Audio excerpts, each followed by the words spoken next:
Vehicle? Yeah. And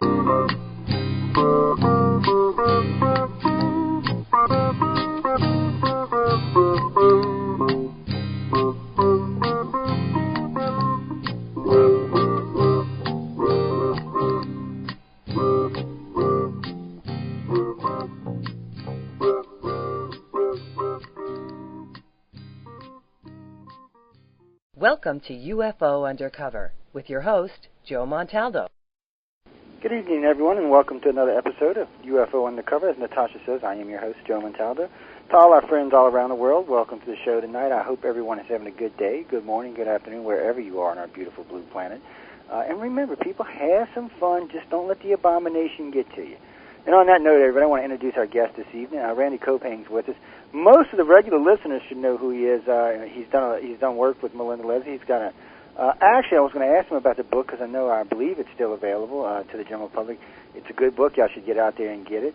You know, guys, it's rare that we get guests that come on that actually talk about what we're going to be discussing tonight, which is military abductions and a few other things that we're going to get into. But it's not that common of a thing with you. I know you'll hear a lot of abduction stuff, and we'll probably even touch on that tonight. And I know y'all hear a lot of the ufologists that come on and you know, do their usual spiel about whatever it is they happen to be working on or doing or involved with at the time. But these are one of my personal favorite topics because it's one of the things that the ICOR organization is really deep in researching at the present time, along with, you know, regular alien abduction and contact. But it's something that we've actually devoted part of the organization to now, is actually getting into the military abduction stuff quite a bit more. Randy's book, Camouflage Through Limited Disclosure, I believe it's still available all over the place, but we'll get him on in a minute and let him tell you about it. Randy, how you doing tonight? Very good, Joe. Well, thank you once again for inviting me to be on your program. In fact, the first thing I wanted to say was that I perceive this as yet another of our civilian class disclosure moments. So we're about to do it. I wanted to tell you something right now. Yeah, what? Your last interview with me is the #1 interview on our network for this year. You don't say, really? I was surprised because Melinda Leslie's was way up there, and a couple other ones were way up there in the 6,000 and 10,000 downloads off of whatchamacallit, and off of GoDaddy and the rest of our sites, which puts it up in about 200,000-300,000 range.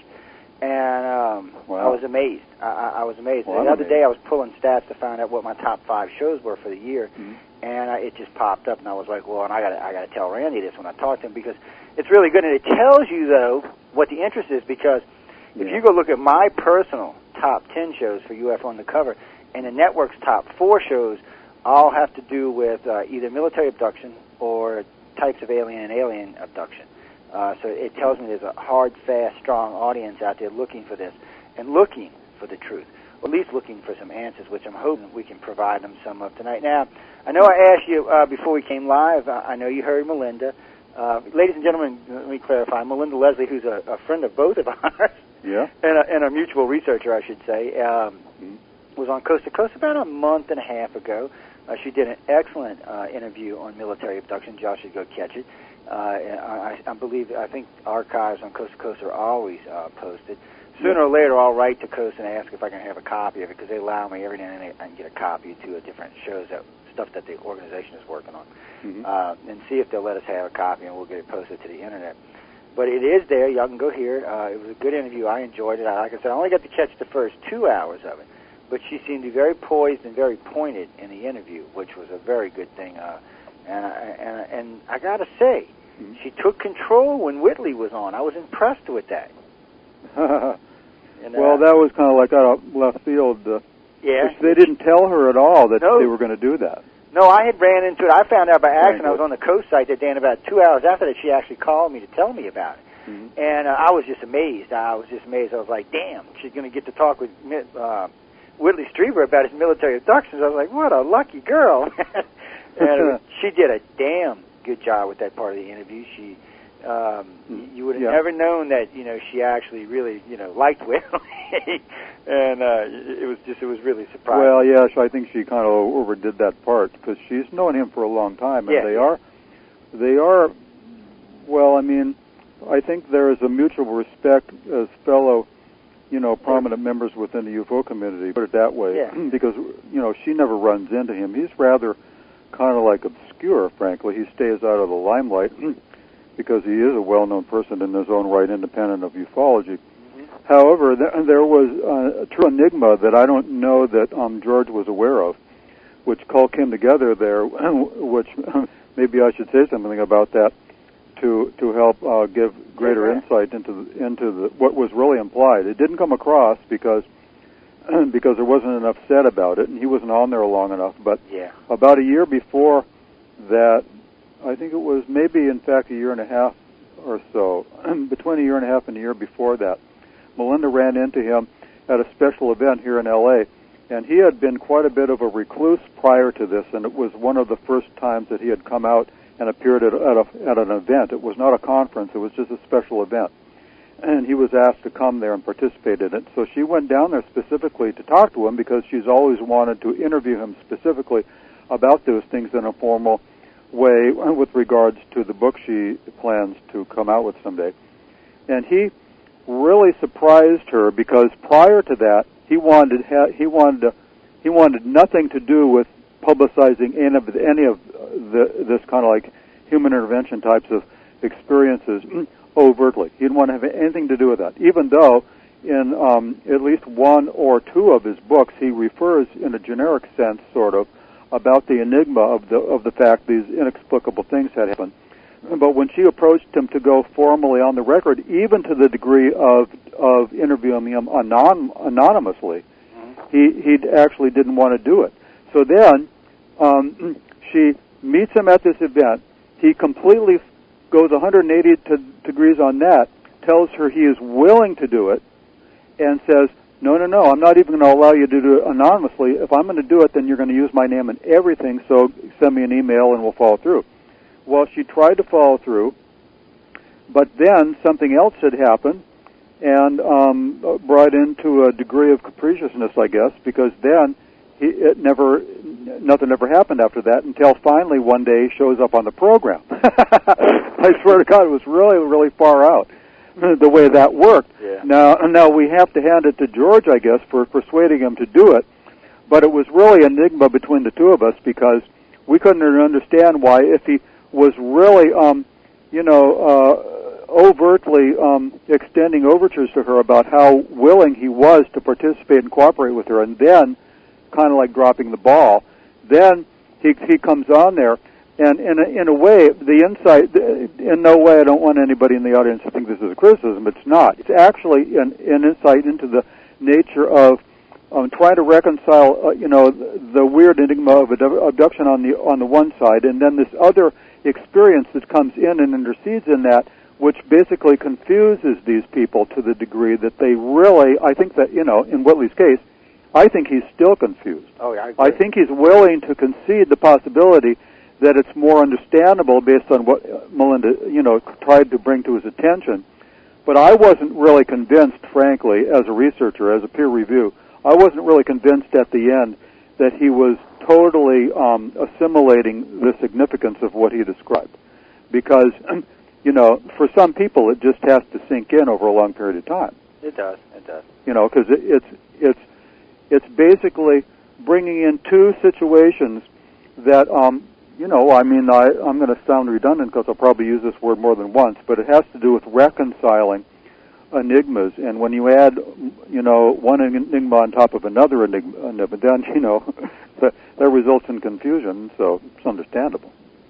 No, it is, and I agree with you. I mean, we've had many discussions about Whitley before, and I do think that he is kind of confused on a few issues, and I think maybe confused isn't quite the right word, but seems to be lost in it. And something I've seen early on with MILABS/abductees is the overlapping of memories, and it gets quite confusing. It even gets quite confusing for the researcher because I'll be sitting there listening to them, and they're describing military abduction, and all of a sudden, to me, it sounds like, whoa, wait a minute, now we've gone alien abduction here, and what the hell happened? And then I realize, what's going on is that the memories are overlapping, that bleed through whatever you want to call it. And this seems to be seems to make it a lot harder for them to distinguish what's actually MILAB and what's actually alien abduction. But you get the ones that are quite solid, too, the ones that can distinguish quite easily between the two. Well, without hypnosis or just straight memory.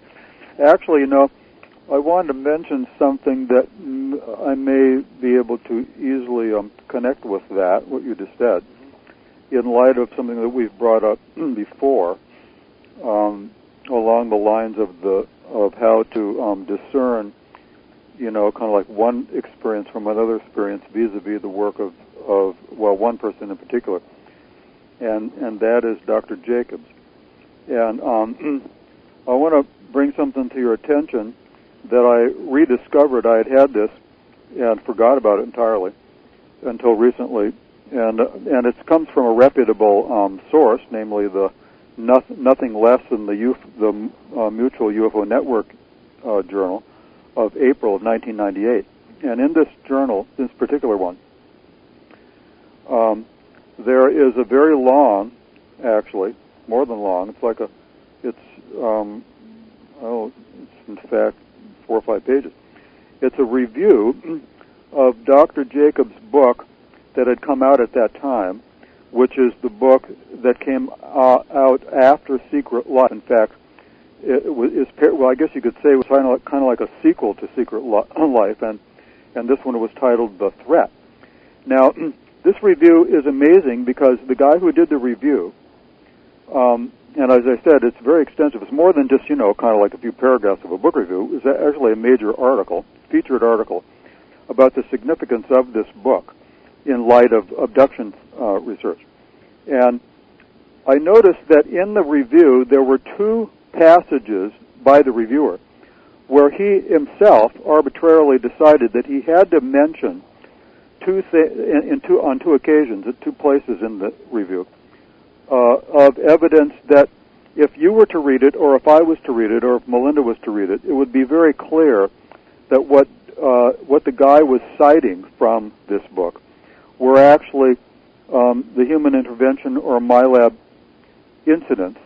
But in the eyes or the perceptions of Dr. Jacobs, he describes them in his own unique, kind of like biased way. Biased meaning that he has a perspective on his research that is similar to Bud Hopkins, but actually I think it's even more unique than even Bud Hopkins. Yeah, I think frankly Bud Hopkins is more open-minded about how to draw any conclusions whatsoever about their work. But Jacobs is rather kind of like focused on a certain way to interpret it. So I'm going to read one short paragraph from this review that the author mentioned.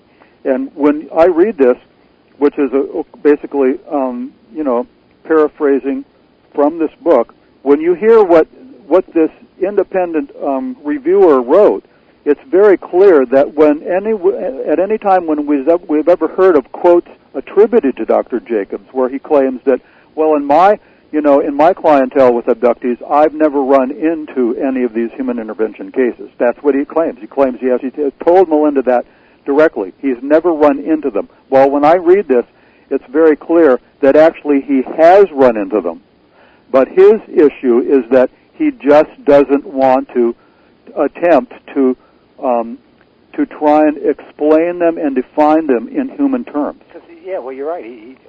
Personally, I think there might even be a little fear there, Randy. It could be. So I'm going to read this. It says, this is what the reviewer says. Now, the operant word in this paragraph is the word hybrids, and of course, since then, Hopkins and Jacobs have come out with an entire book about, the transgenic being hybrids. And even then, 12 years ago, that was his major kind of like operant way to define virtually everything that's involved in this in terms of the hybrids. So the guy says, the hybrids walk among us, though apparently the hybrids don't live among us yet. Sometimes they are given a few hours to wander here on Earth, where they meet their abductee projects for impromptu abduction dates and ask questions, that is, the hybrids are asking questions of the abductees about things that they see the humans doing. Sometimes the hybrids take the abductees to abandoned military bases or unused parts of active installations.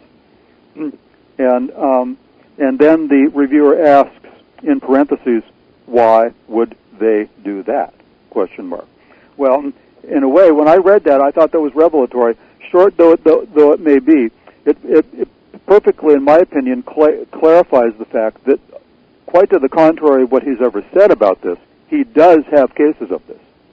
And apparently it's frequent enough so that the reviewer noticed them prominently in the book and decided to mention them on 2 occasions in the review. So that suggests that it's, one would be enough, but apparently there's many more. And, of course, overall, statistically, you would tend to find at least more than one if you had hundreds of cases like Jacobs has had.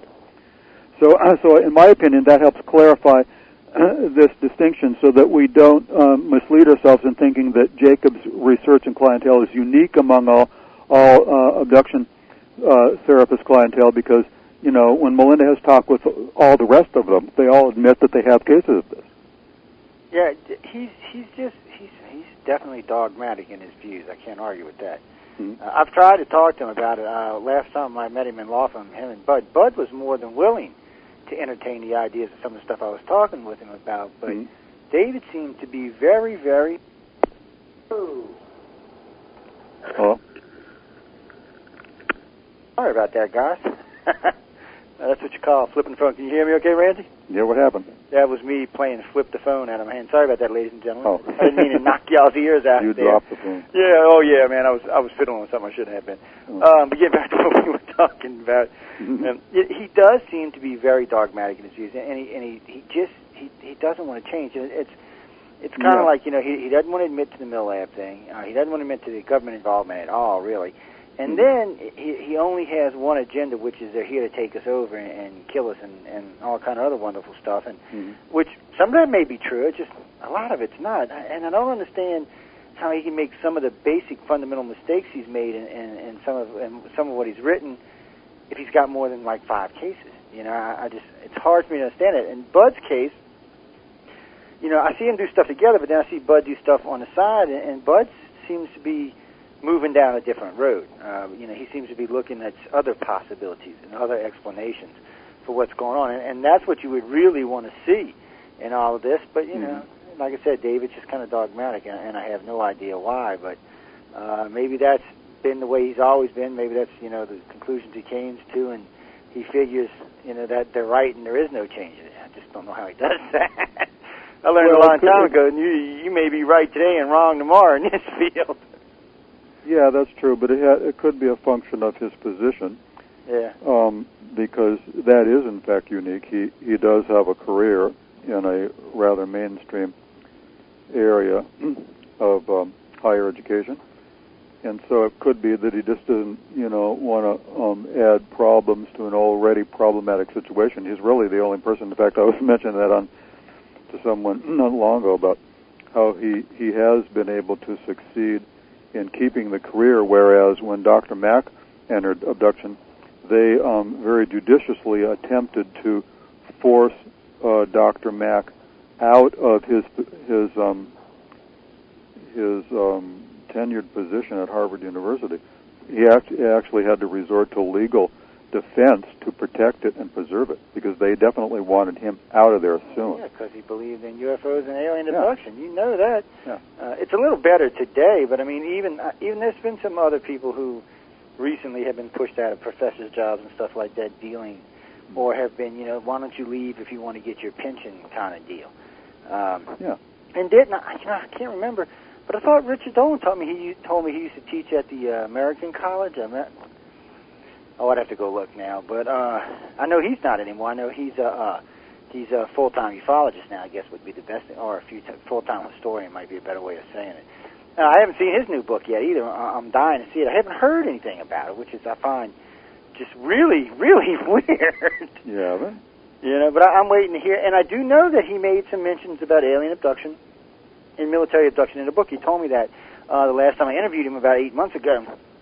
And I was kind of curious to see what it is, but I'll wait till I can get my hands on a copy of it and read it and go through it and all of that wonderful stuff. Well, he is one of the few more prominent figures that has overtly or publicly commended the work that Melinda and I are doing in our book, which leads us full circle back to that question because we went off on too many tangents.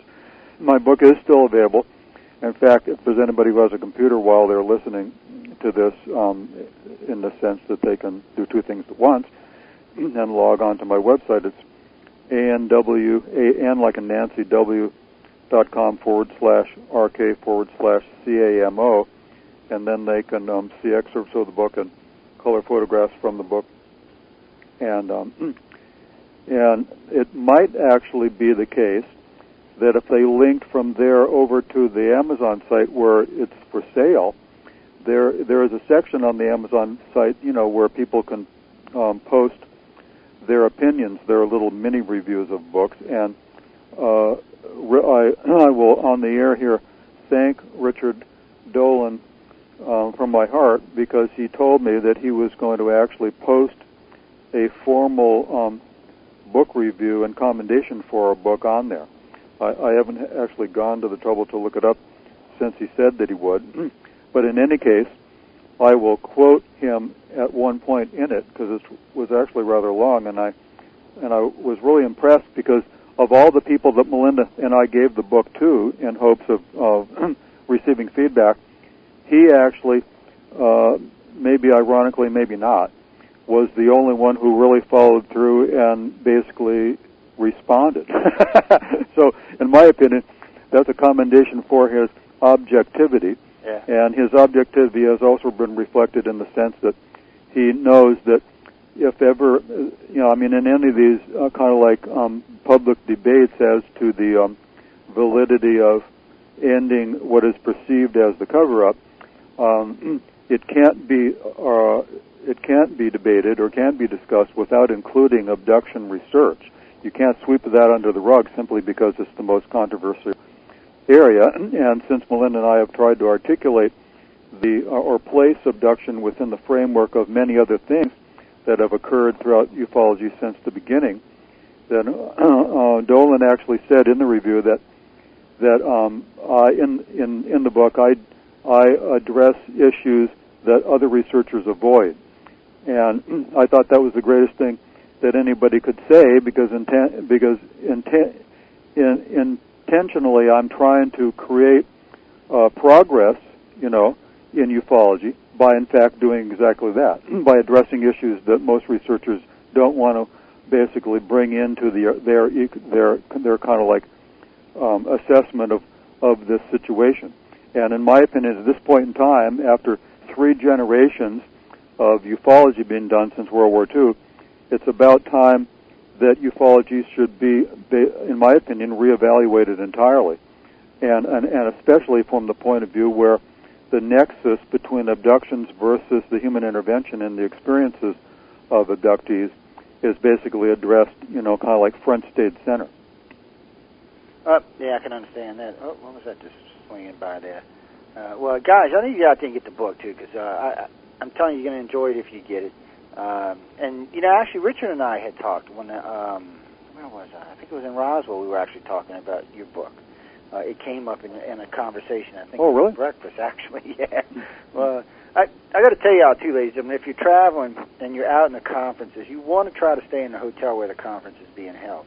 Now, I know a lot of these guys, so it's easier for me to talk to them, but they are approachable, and stuff like breakfast and lunch, sometimes you can you can ask them a question, but don't be rude, because they are trying to eat and go do whatever they're doing for the day. But that's some of the best conversations that happen. Is either at the bar or over dinner or over breakfast or something, or sitting at the tables while you're at the conference. I mean, it just seems it's where a lot of the better conversations are. I mean, you're getting information at the lectures, don't get me wrong, but there seems to be a whole wealth more outside of the lectures, I guess is what I'm trying to say. Now, I know our friend's going to be in Laughlin, too, she told me. Yeah. With you mean Melinda? Yeah, and Melinda. Niara. Man, I don't know why. Niara's going to smack me. I knew who it was, too, yeah, because they're going to be doing this kind of topic joint together now. I'm looking forward to hearing that. Maybe I'll try to get out there this February for Laughlin and check it out. Yeah, there was some doing to actually get them to, persuade the board of examiners there to to actually address the issue, but they did. So we can be proud of that. Yeah, well, it's something they've been needing to bring up for a while, and it would be nice if, like Ryan Wood, would have invited somebody over there. I mean, there's at least 4 of us now that can handle ourselves on this topic, or really, we have 4, I guess. 3, 4. I better say 5 because there's some contactees/millionaires out there I don't want to upset. Speaking of which, because I've been working on a new article myself for it, and well, I had talked with Leah Haley just recently, and I gotten her to refresh my mind about what had happened with her down in Florida and other stuff like that. And I got that in there, and of course, I talk to Melinda on a fairly regular basis, and I talk with Kay Wilson on a fairly regular basis. Yeah. And I just been kind of mushing it on my head. I spent several weeks going through Carla Turner's stuff, and just going. Matter of fact, I played a lot of it on the radio station, so I can do it. And then I'll probably, before I write the article, I'll probably reread your book. That way I can take all of this information and mush it into my head and then mush it out, and actually into an article, not a book. But because I've been wanting to do it for a while, I just never seemed to have the time. But now I've kind of got all the pieces in the right places, so I'll actually get it done and get it out there, and everybody can get an idea what I personally think about all this, and what the organization thinks about it, and what our friends and fellow researchers think about it. And it should be interesting, to say the least. Oh, speaking of that, I'm glad that came up. Ladies and gentlemen, a good friend of mine is looking for a webmaster. If you know me and you're a decent webmaster, get in touch with me. I meant to call her, too. Elaine Douglas, who heads up JAR, gave me dropped me a letter the other day, and I meant to call her and tell her I'd see if I could find somebody for her to help her out with it, because she does a lot of good work over there. She does a lot of abduction stuff. And while I'm on this, I got to tell my wife happy birthday so she don't smack me. Yes, she made 30 this year. And happy birthday. Yeah, I had to tell her happy birthday because I don't want to get hurt or nothing like that. Actually, she's looking like she's going to smack me as it is. But it is kind of subtle. I mean, I'm subtle. There does seem to be a finite what ufology will put up with when it comes to military abductions, I should say. Because I know early on, I stumbled across Melinda by accident. Both of y'all by accident. I stumbled across Melinda by accident, and of course, by meeting Melinda, I met you. And and really, I mean, I was only kind of partially looking at this military thing. I mean, I knew there was military involvement, but I was so tied up in the alien abduction thing, I kind of, was just.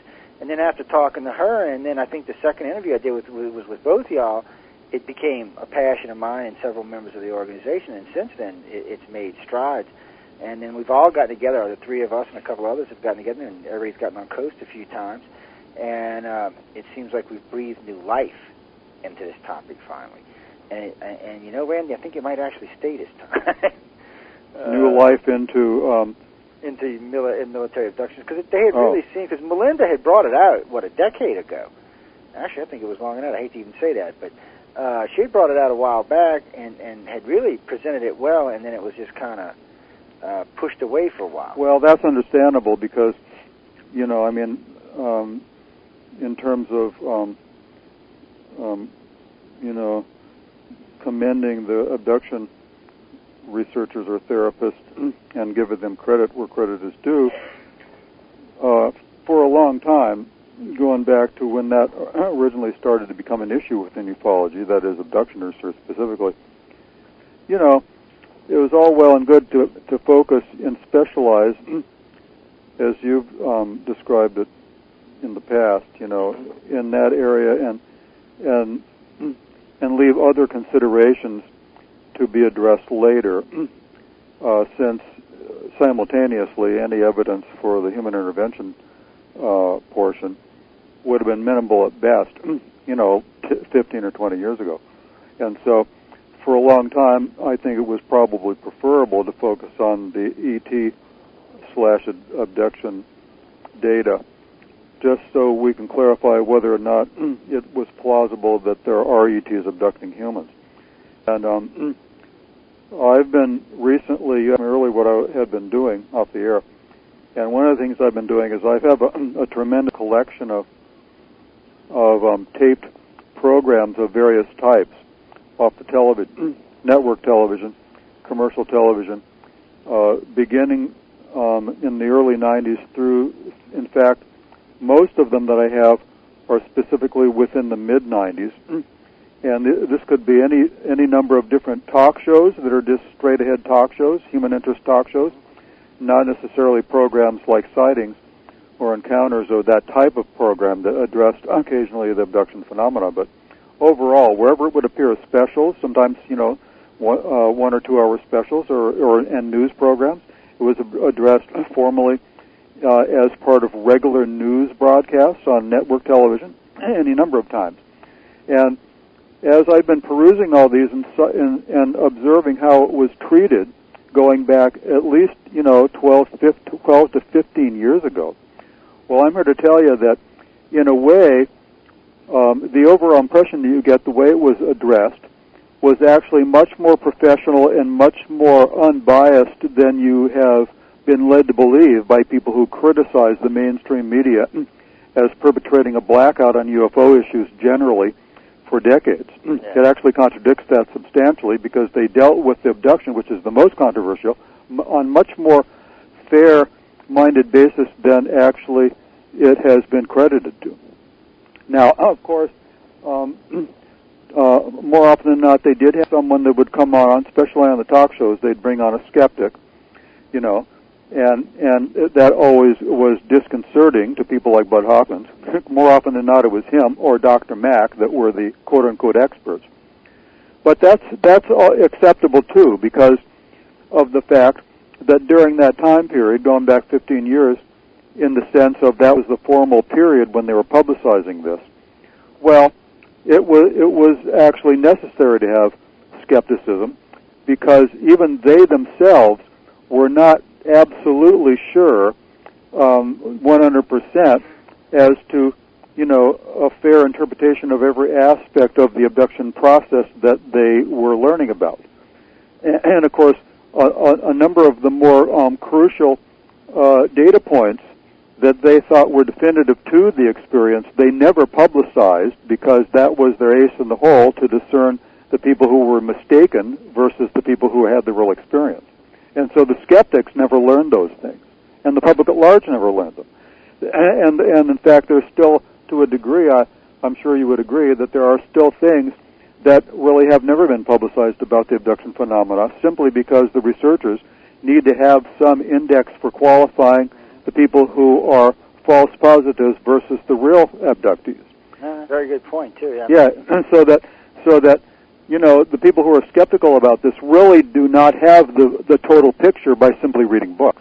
And it's funny you brought that up because a young man from France wrote me a letter the other day, a young man in his 30s, and just completely griped me out about how come we don't share more information. And I kind of got a little aggravated with it, and I'm thinking to myself, and then I finally wrote to him, I said, you know what, we share entirely too much information, because recently it's been brought to my attention by a couple of my directors and even some friends of mine that are kind of half-heartedly in the field, that it is getting really hard to tell the difference between a genuine contactee and one who's not. And that is partly our fault, because we've been putting out quite a bit of abduction criteria over the last 2 years. Right. And even quite a bit of the military abduction criteria, and I'm personally to the point now where I don't think we're going to be releasing much more in those areas, but it does make it hard. And we do need to be able to determine who's telling us the truth and who's not. And to the person who just instant messaged me, how do we know who the truth or not? That's why we call it criteria. All of us have been in this field for quite some time. It's not like we just started doing this yesterday. Personally, I've been in it 26 years. And the thing about it is, in 26 years, you learn a lot of things. And the amount of cases that we've accumulated over the years, it's funny. I was talking with Melinda about this not too long ago. If we took just our Internet cases alone, we're not even going to talk about anything else we do. If we took just our Internet cases alone, you could combine every major abduction researcher in the field, and they still would not have as many cases as we do.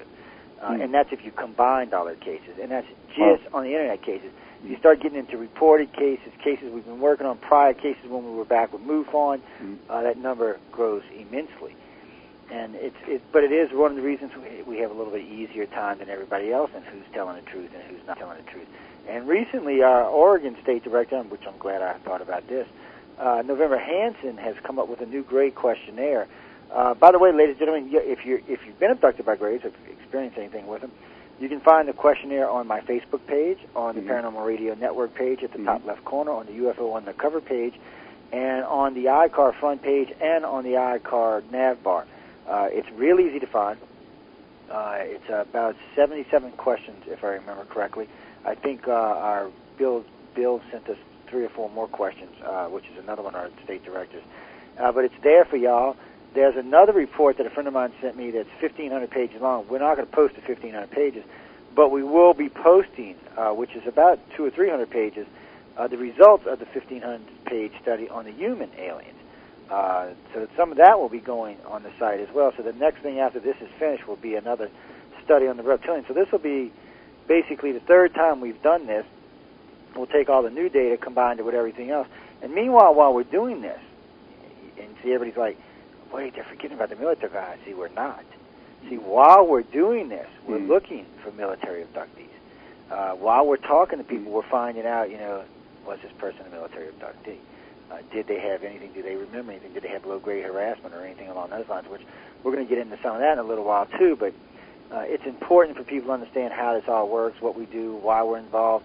Dan from Seattle just writes into us and wants to know, this is for both of us. He wants to know why both of us are in this field. Well, we'll let Randy answer that first. Why are you in the field, Randy? What possessed you to ever get involved with this?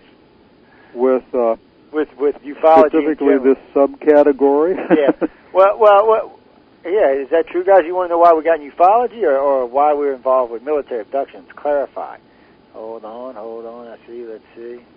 Oh, all right. They are clarifying why we got involved with military abduction. Oh, well, I've tried to explain that in the past. It's a hard one. And actually, it's pretty simple. It's because the abduction.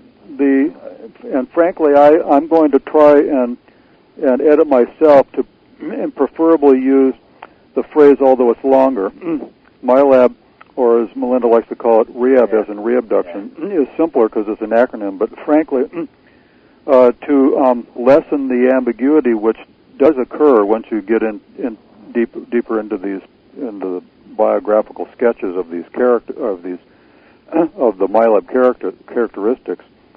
Well, I think it's better to use human intervention, and the term human is operative in my answering this question because the problem with abductions.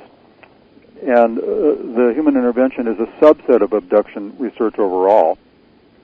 Problem with abduction research is that you can't interrogate or query the ETs directly about the evidence for the abduction phenomena. All you have to go on are the people who have been, the experiencers, as they call them. Whereas in this other area, we have a phenomena that basically is being initiated by human beings.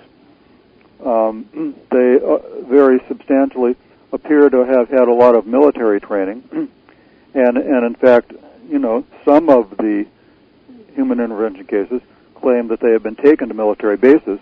But there are categories. Actually, the human intervention phenomena per se has a number of different categories. Not all of them have been kidnapped and taken to military bases. Some of it is just varying degrees of harassment or surveillance. Okay, so that has to be considered.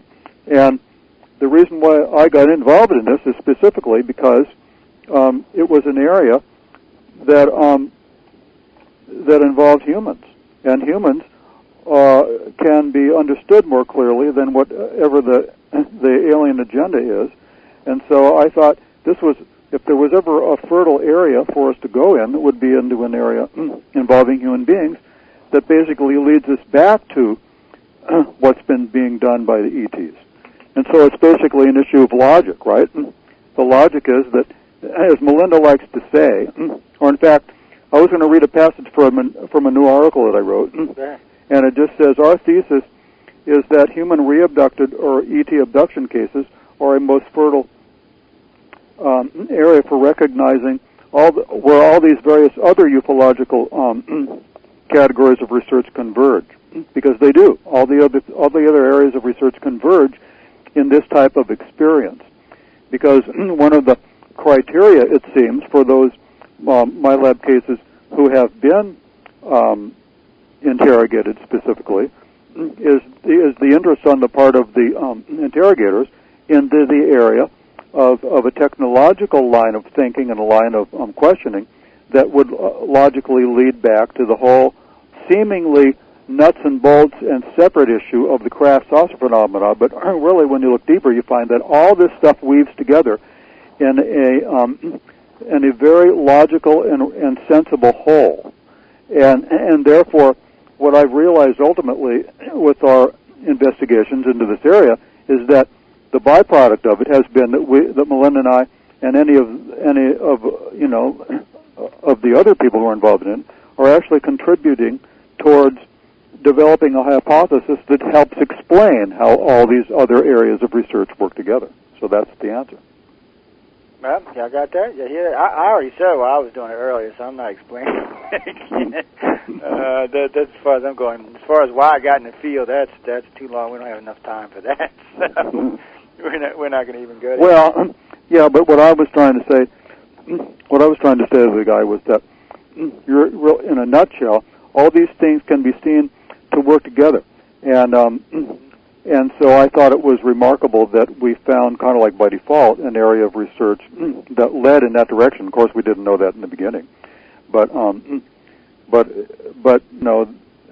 Another way to put it would be that this area is leading to real progress in ufology, not just simply gathering more data points in any given area of research that adds more specifics to whatever area it is, but overall, you just have a more clarified understanding of whatever area it is. But the real issue now, after, like I said before, after 3 generations of ufological pursuits by all the various people, that have done this, come and gone, because many of the prominent people have died from the earlier days.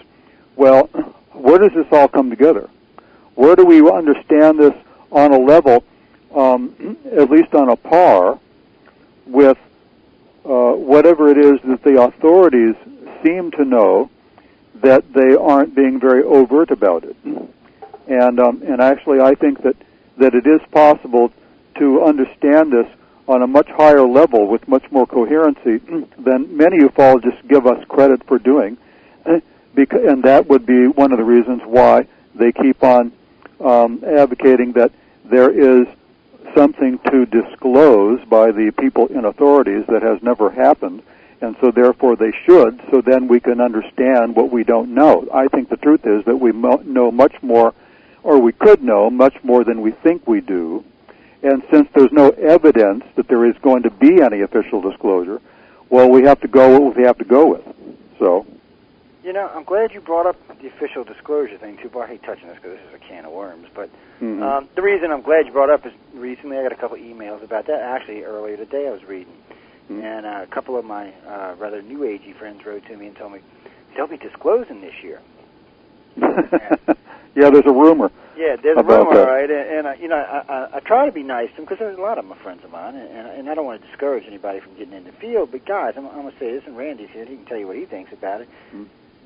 First off, I don't see any reason for the U.S. government to disclose. Secondly, as far as I can see, the aliens have disclosed to everybody they want to disclose, too. So I just don't see why, at this point, anybody would want to disclose anything. I mean, for the U.S. government, let me put it another way, and since we're talking about military abduction, this is one of the reasons why they abduct contactees, is because the military is looking for answers. A lot of times they're looking for, and it's one of the reasons Melinda Leslie coined the term re-abductee, because technically that's what they really are. Now, their abductees have been re-abducted by the government and for the hopes of obtaining information for technologies, the way technologies work, agendas, things along those lines. Yes, the government does have some of this technology. However they got it, I don't know. But they don't really seem to know how to work it too well. They don't know how to really backwards engineer it. And I hate to say this, because this probably worries our listeners, but they really don't know much more about the alien agendas than we do. And in some cases, I don't think they know as much as some of the more prominent researchers, or maybe not prominent, but some of the researchers that have been in the field for a long time and have a lot of cases. And I do think it's one of the reasons, like right now, we have an open line while Randy and I are talking. It's one-stop shopping is how I think of it. And but they do like to listen, and they are learning, and they are taking contactees. And in some cases, I think they may even be trying.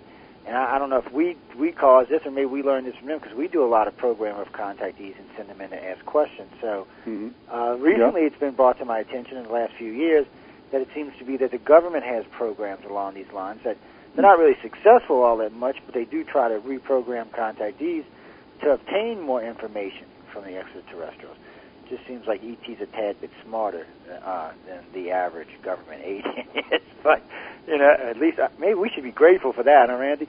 Did you ever see the STS-41, STS-48 video when they took a pot shot at the UFO? All I can think is when I seen this video, I'm thinking, well, I am so grateful that ET was laughing at the time, because you see this thing cruising across the sky. Here's the shuttle. Here's this little thing cruising across the sky. All of a sudden, you see this. It looks like a bolt of light coming up from the surface of the planet. And it's cruising. I mean, it's cruising.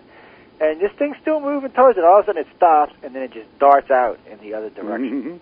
Now, the light didn't even get closer. And the video is available, guys. It's still on the Internet today. It's one of the few videos that came out after before the 7-second delay was put in effect. Matter of fact, from what I was told, this video is the reason why the 7-second delay was put in effect. Because now they want to be able to edit the video before, because a lot of us in the old days used to record all the different things in space, the spacewalks and the different repairs on stuff. And like when Jeff Challenger, or whatever his name is, you hear him, they're working on the Hubble telescope, him and the lady, I can't remember her name, and she's like, what's that, and you hear him, he says, let me turn around, and when he turns around, you hear him say, oh, shit. And then that's it. You don't hear anything else. There's no more video. There's no more nothing. And apparently something was right up on him. You could hear it in his voice. I mean, he was shaking. You could hear it in his voice.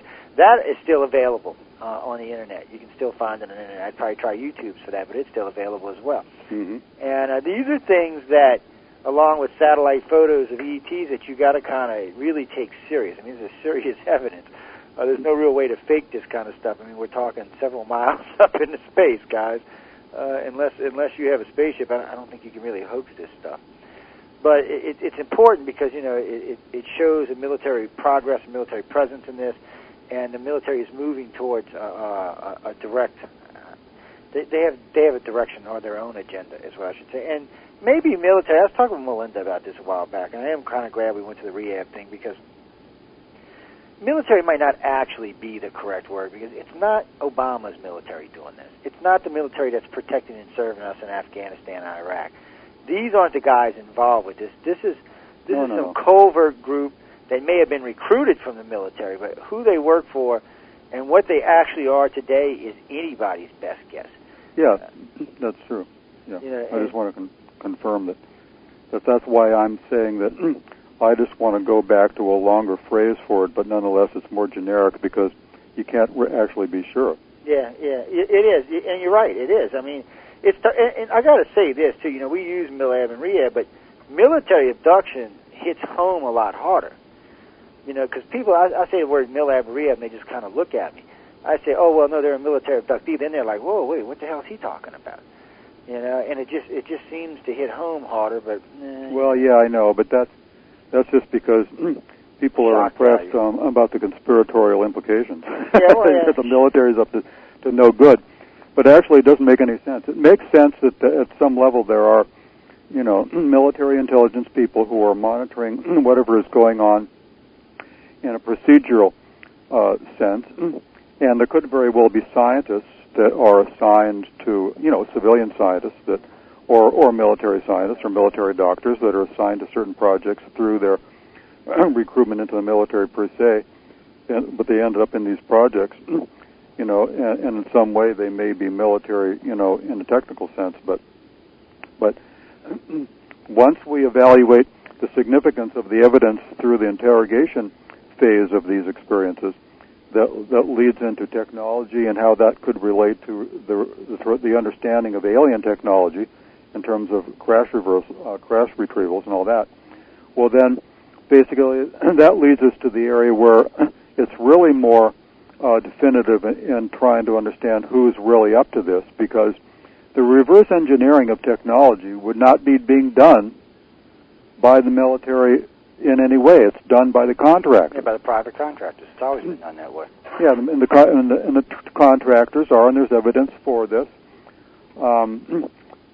Well, all you got to look at was that Russian MiG. I think it was in the 70s. No, it was the early 80s when we got the hands of that Russian MiG. First thing they did with it was sent it. I think it was either Lockheed or Boeing, but one of them got it instantly. That's who got it, and that's who did all the work on it. And we're going to always do it that way because, frankly, the civilian, they're set up for it. They're geared for it. They have the right scientists in place. They've already got the infrastructure in place to handle something like this. The military really doesn't. The military has the resources to go out and get stuff and bring it to them, but they're not really set up to really do the hardcore research. Now, that may be changing. Now that both the Air Force and the Navy have their own space programs, we might be seeing a fundamental change here, but I think it's going to be a slow change. I don't think it's going to be a really fast change. I think this is going to be something that, eventually they may take full control over, but...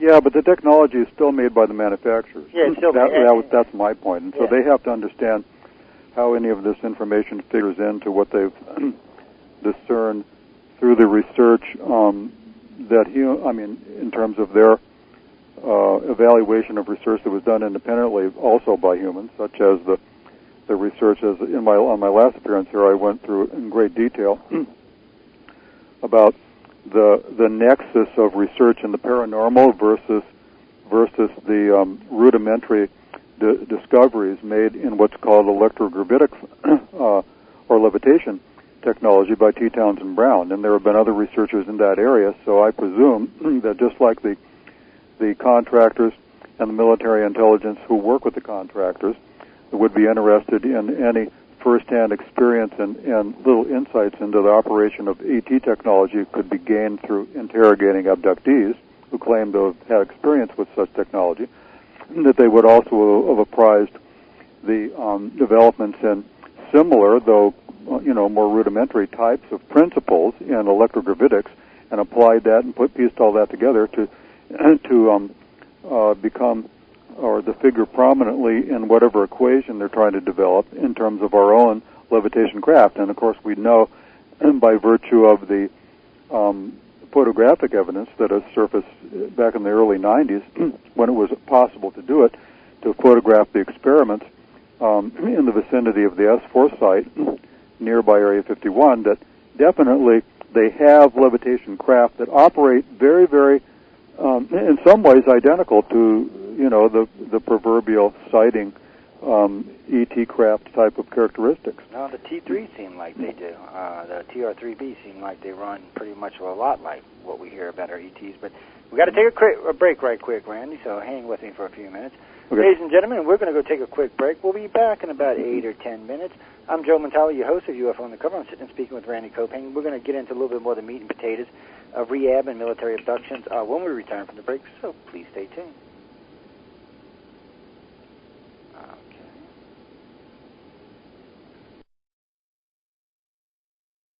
When an alien lit right there on the ground, commenced to throw in his weight around. Now, old Six Gun didn't take too kindly to that kind of thing, especially without Vaseline or anything like that, Seriously. Well, Six Gun looked that critter right in the eye and said, "Any last wish before you die?" Yo, reached for his gun, quick as a twitch, and said, "Fill your claw, you son of a bitch." Now a legend spread across the land about this pistol-waving man. But if you're from space or from Earth below, you don't give no lip to Six Gun Joe.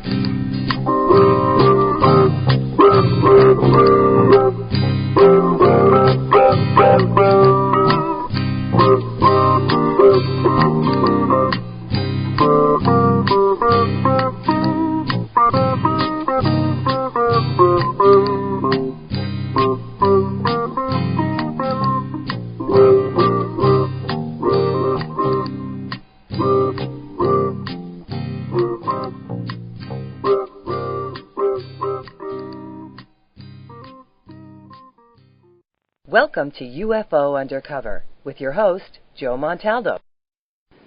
Welcome back, everybody. I hope you've been enjoying the first hour of the show.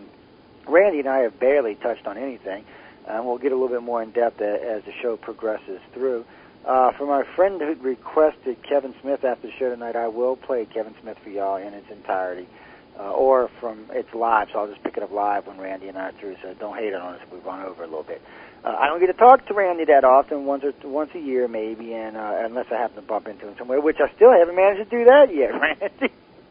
Not yet. I don't get around much to the UFO conference. Where are you now? What state are you in? Los Angeles, California. Oh, you out on the West Coast. Oh, he's a West Coaster, y'all. Mm-hmm. We know about y'all West Coasters. Yep. Not just giving you a hard time. See, we need to do like a MILAB conference out there. Maybe just a little one, like a Saturday or a Sunday. Melinda's not far, and I know a few other people that Cali's actually a good place for it. Yeah, that'd be good. I can catch a bus or something, thumb out there or something. Yeah. Hitchhike. I don't know, You're like right. no airplanes and nothing. I love to fly, but I don't know. I've been hearing some bad stuff about the airline industry lately.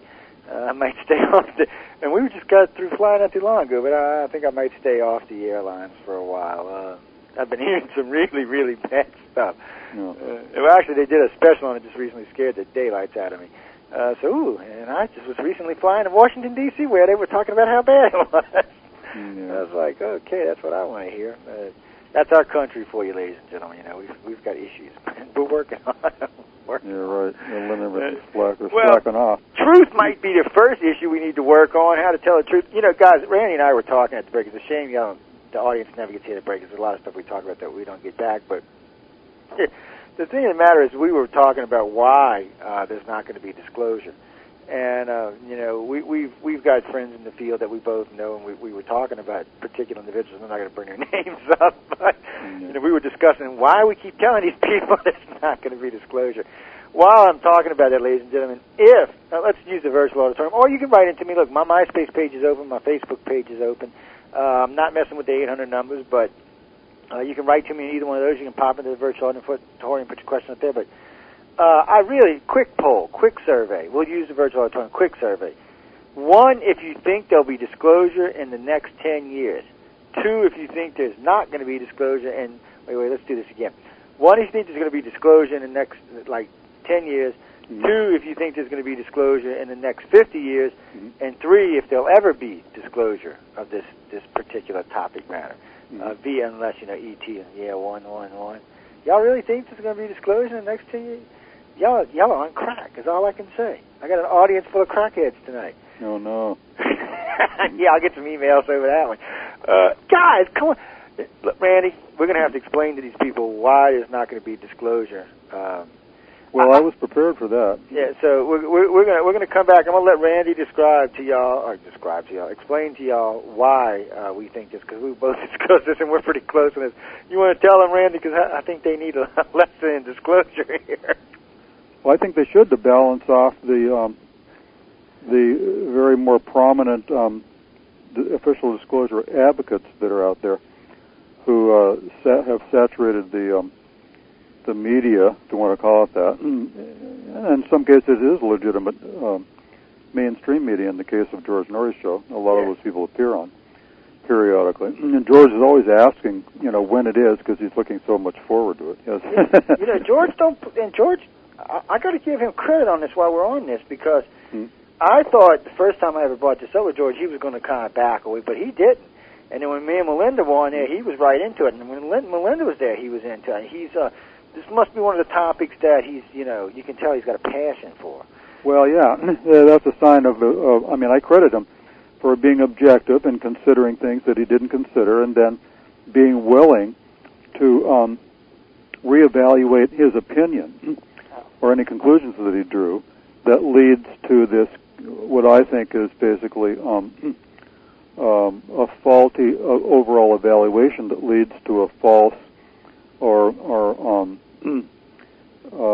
kind of like it's creating hope where there isn't any reason to have hope for something once you basically apprise the working hypothesis that explains all the data, which we are providing. Once you are apprised of that, which you and Melinda presented to George, then he was willing to, you could hear it, he was reluctant, but he was beginning to see the point that maybe there's something else going on here that in one way or another would preclude the powers that be from disclosing anything at all about any of it, because, you can't be half pregnant.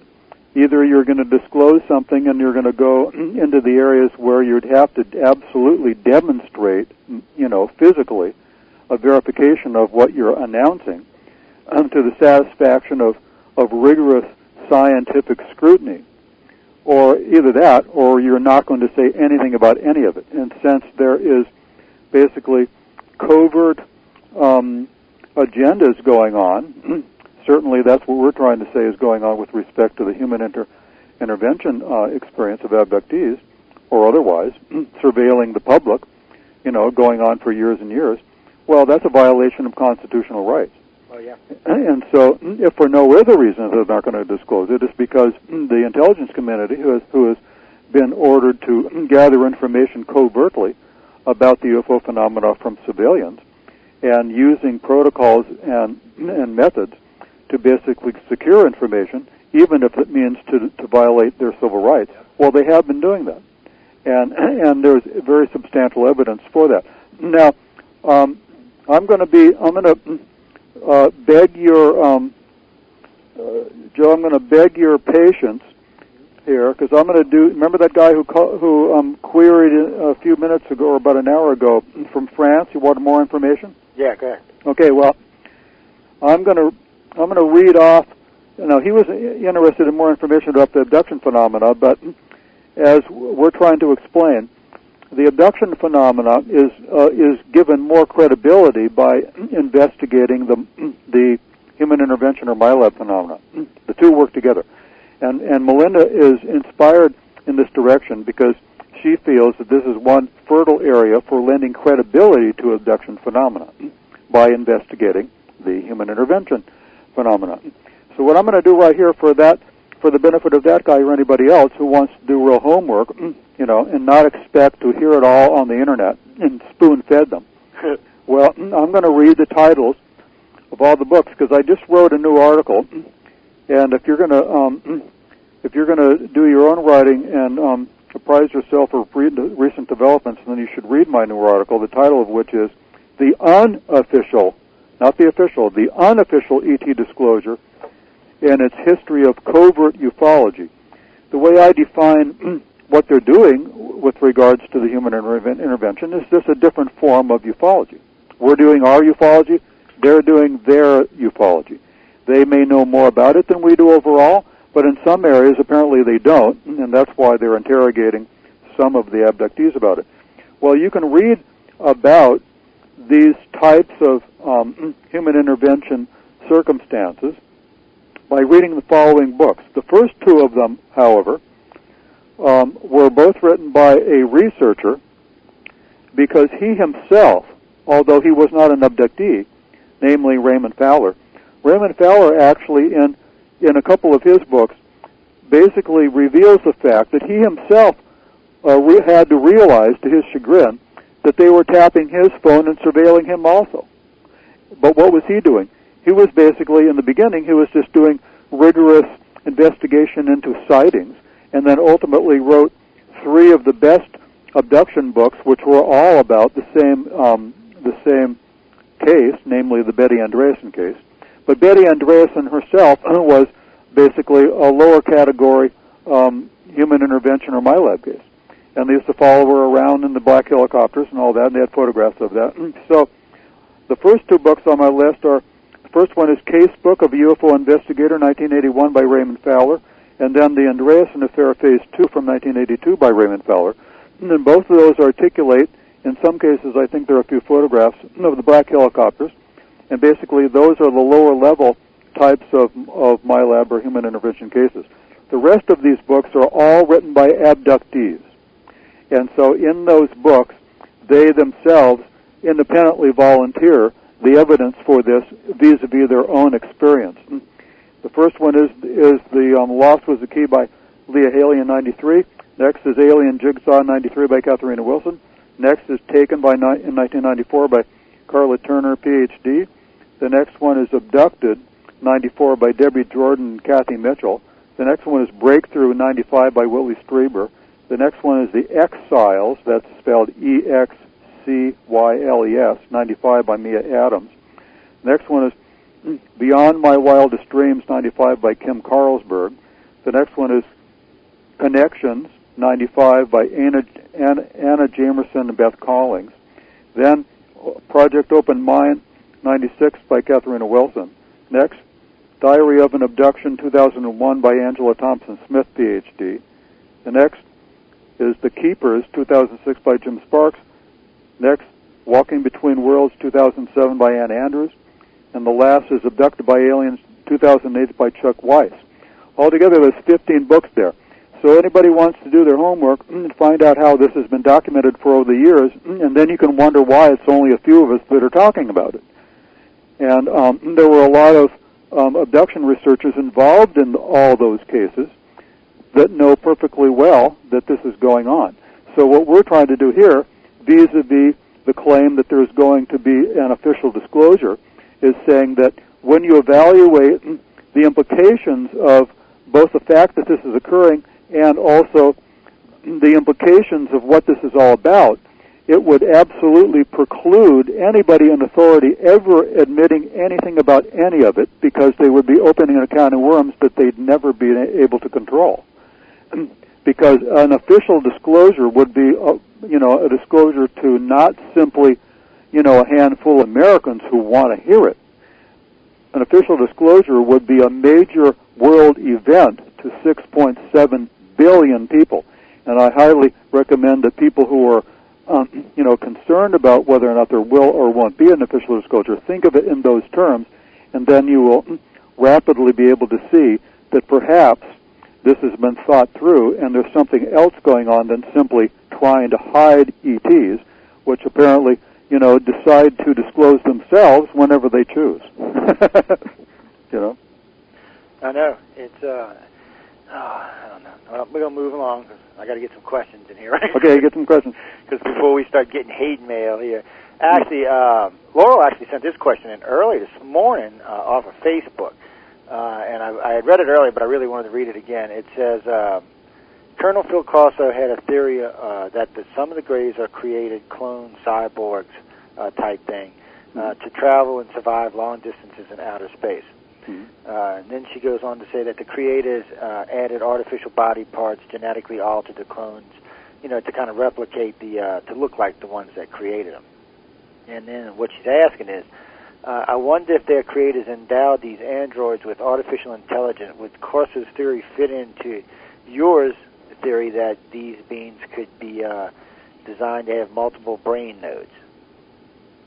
Oh, well, that phrase right there gives me the hint that perhaps they read my reference to SAME, because I referred to that. Well, independently of whatever Corso did or didn't say it about it, I don't recall him. I read his whole entire book, and I don't recall him presenting a lot of information about that theory. Perhaps he did. Maybe I just forgot. Although, independently of anything that can be attributed to him in that regard, that's been a running theory for many years. that at least some of the Greys, the way they've been, in fact, described by abductees, suggests the possibility that they might be a very, very highly evolved biological robot. That's perfectly plausible, but how you prove that, I don't know. No one is able to, absolutely verify that. I think it's entirely possible that some of them might be. I don't think that you would necessarily have evidence for making blanket statements about them, because, as Joe has said and other people have discerned, there's any number of, the Greys apparently are just like humans. Humans, there's a lot of different types of humans, different races, and then different variables even within different races that have, varying degrees of different appearances of the same type. If you look at the Asians, for instance, there's a lot of different types of Asians that seem to all be Asians, but they have a lot of different variables in terms of the shapes of their eyes or whatever, that kind of thing, how high they are. I think that also applies, obviously, to the Greys. They're just like humans in that sense. Yeah, they are. So who knows? But given the fact that the technological development of ETs is obviously many orders of magnitude beyond us, and we do know that if you really follow the peer-reviewed literature in genetic engineering research and also artificial intelligence, the kind of like the convergence of artificial intelligence and then robotics and genetic engineering, you know darn well that humans seem to be moving in the direction of trying to come up with, some kind of robotic creation that in its highly evolved state could be seem to appear like some kind of being. And so since we're moving in that direction, it could very well be that, in fact, it could very well be that the reason why we are pursuing those things is because we've been implanted with ideas by the ETs. All those very lines. I don't know. That's a, wide open area for speculation. Well, it is a wide open area. a lot of speculation. Yeah. A friend of ours writes in from Wisconsin, Bill Burt. Oh, I don't know if you can get him to come to the room, Bill. You might get lucky one day he'll come visit y'all. He's talking about the virtual auditorium on Pal Talk. Okay. And, oh, yeah, there's a bunch of y'all in there. There's 50-some of y'all in there. Well, guys, they'll have a good old time. I'm getting some more questions on Facebook from our friends on Pal Talk. If you got questions, you can instant message me. I might not catch them if you let them roll by in text format. This next question is from Stephanie from Atlanta. I thought it was my sister at first because my sister's name is Stephanie and she lives in Atlanta. Stephanie from Atlanta. Okay, what? It's not. She wants to know why the government would ever. She doesn't believe that She doesn't believe that the government would ever abduct its own citizens and perform procedures on them. She does believe that aliens are abducting people, mind you, and she wants to know what the evidence is for military abductions. Well, I just read the title of 13 books by abductees that describes in the words of all the authors of the last 13 titles were all written by the people with the experience themselves. So go out there and read those books, and then you'll see the evidence for what they claim happened to them. And that's the evidence for this. Now, by the way, since we were nitpicking on how to define this type of phenomena, we are not saying, no one is saying the government, even the government with a lowercase g, much like capital G. The government is not doing what we're describing.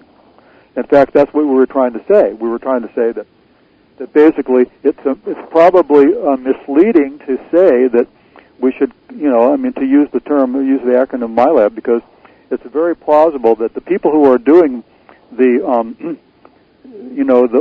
most extreme example of this overall category of phenomena, namely kidnapping people and interrogating them against their will, the people who are perpetrating that obviously have military training, but there is no absolute evidence they are actually in the military per se when they are doing this. Some of them may, some of them might not. It's more logical to deduce that given the fact that there's an interest in technology and the evidence that we've tried to present in our book about the relationship between that and the reverse engineering process of crash GT craft, that probably the people who are really behind this are the military-industrial contractors who are really doing the reverse engineering. The government is not doing that. The government may have intelligence operatives who are overseeing the operations, but we're not saying the government is kidnapping anybody. Yeah, and it's a point I try to get across, and I know everybody who's doing this tries to get this point across, that we don't think this is Barack Obama's government doing this. And when I used to say George Bush's government, but now it's Barack's. But still, we don't actually think that these are the guys that are behind this. This is a much darker road that we're talking about here that's probably been in effect since World War II, maybe even before that. I know Melinda and I both have started looking for military abduction and rehab cases for the back. One of the reasons I looked into the Betty and Barney Hill case. And she's actually got them. We had capped out at the Betty and Barney Hill case, but with the last conversation I had with Melinda, she had actually got a couple of cases past that. So I think we're back as far as the 50s, as far as actual physical cases go of military abduction. So we can go back that far for sure. I really would want to say this group has probably been in effect. It either started right after World War I, or during World War II with the advent of the Foo Fighters, it's hard to say because we know the Germans were building flying saucers from 1913 and 1917 because we recovered some of the prototypes. Matter of fact, that's what some people think Roswell was, one of the recovered prototypes. So we know this is real. It's not even classified anymore.